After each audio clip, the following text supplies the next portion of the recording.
नमस्कार मित्रांनो, स्वागत आहे पुन्हा एकदा मराठी लाईव्ह चॅनलवरती। तर पवित्र पोर्टलवर काही महत्त्वाचे अपडेट्स, महत्त्वाची माहिती आलेली आहे, तर ती आपण बघणार आहोत। त्या अगोदर माझी चॅनल आपण सबस्क्राईब केले नसेल तर प्लीज सबस्क्राईब करा आणि व्हिडिओ जर आवडला तर लाईक करा।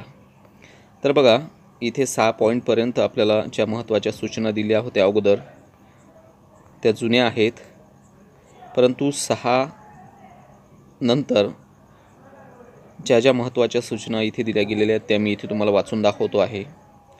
तर बघा,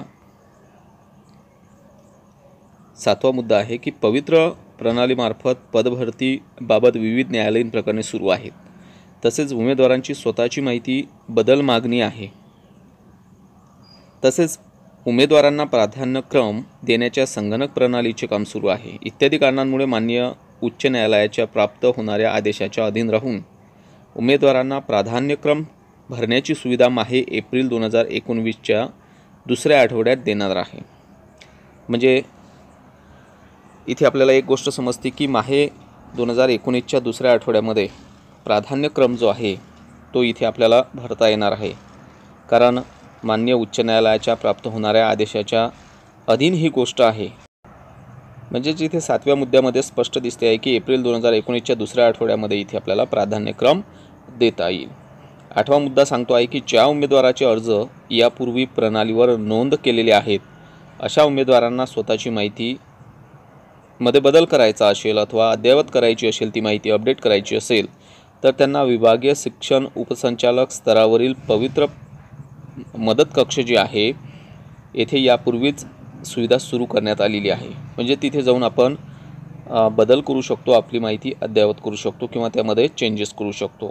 9वा मुद्दा आहे की ज्या उमेदवारांनी पवित्र कक्ष येथून या सुविधेचा लाभ घेतला असेल आणि माहिती भरताना चूक झाली असेल त्यांना देखील दुरुस्ती करता येईल। म्हणजेच आपण पवित्र मदत कक्ष इथे जाऊन आपल्या दुरुस्त्या करून घेतल्या असतील, परंतु तरीसुद्धा माहिती भरताना काही चूक राहिली असेल तर आपण दिनांक 31/3/2019 पर्यंत आवश्यक ती दुरुस्त तिथे करू शकतो। अशा प्रकारचा हा मुद्दा आहे 9वा। त्यानंतर 10वा मुद्दा आहे की सदरची सुविधा दिनांक 31/3/2019 पर्यंत सुरू राहणार आहे। तर इथे सर्व जे विभागीय कार्यालय आहेत त्यांचे पत्ते इथे आहेत। रिजन आहे नागपूर, तर Azam campus 2390 KB Hidayatullah road Pune, तर इथे आपल्याला संपर्क साधायचा आहे जे पुणे विभागामध्ये येत आहेत। कोल्हापूर विभागातील जे शिक्षक उमेदवार आहेत त्यांनी जर दुरुस्ती करायची असेल तर सर्व शिक्षा अभियान, कॉम्प्युटर सेक्शन, कागलकर हाऊस, जिल्हा परिषद कोल्हापूर येथे संपर्क साधायचा आहे। नागपूर रिजनमधले जे शिक्षक उमेदवार आहेत त्यांना काही दुरुस्ती करायची असेल तर दीनानाथ हायस्कूल, धंतोली नागपूर इथे संपर्क साधायचा आहे।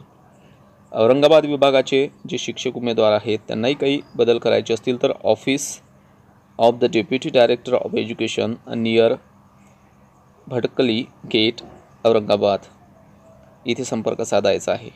लातूर विभागातील एज्युकेशन ऑफिसर प्रायमरी जिल्हा परिषद लातूर इथे संपर्क साधायचा आहे। त्यानंतर नाशिक विभाग KK Wagh English medium school, universal CBSE school ज्याला आपण म्हणतो, GDP नगर नाशिक रोड नाशिक। आणि अमरावती विभागातील जे काही शिक्षक उमेदवार असतील त्यांनाही काही बदल करायचे असतील तर रिजनल डाएट ऑफिस, विद्या प्राधिकरण, Maltekdi near deputy director of education office Amravati इथे संपर्क साधायचा आहे आणि आपल्या ज्या दुरुस्त्या असतील त्या करून घ्यायच्या आहेत। तर अशा प्रकारे मित्रांनो अजून वेळ आहे, दुसऱ्या आठवड्यामध्ये आपल्याला एप्रिलच्या इथे जो प्राधान्यक्रम आहे तो भरता येईल किंवा देता येईल आपल्याला। अशा प्रकारच्या हे अपडेट्स होते, ही माहिती होती। मित्रांनो, व्हिडिओ जर आवडला असेल तर प्लीज लाईक करा, शेअर करा आणि अजूनही माझं चॅनल आपण सबस्क्राईब केलं नसेल तर जो मराठी लाईव्हचा लोगो दिसतोय बाजूला त्याला एकदा प्रेस करा, माझं चॅनल सबस्क्राईब होऊन जाईल। पुन्हा भेटूया नवीन व्हिडिओमध्ये नवीन माहितीसह, तोपर्यंत जय हिंद, जय महाराष्ट्र।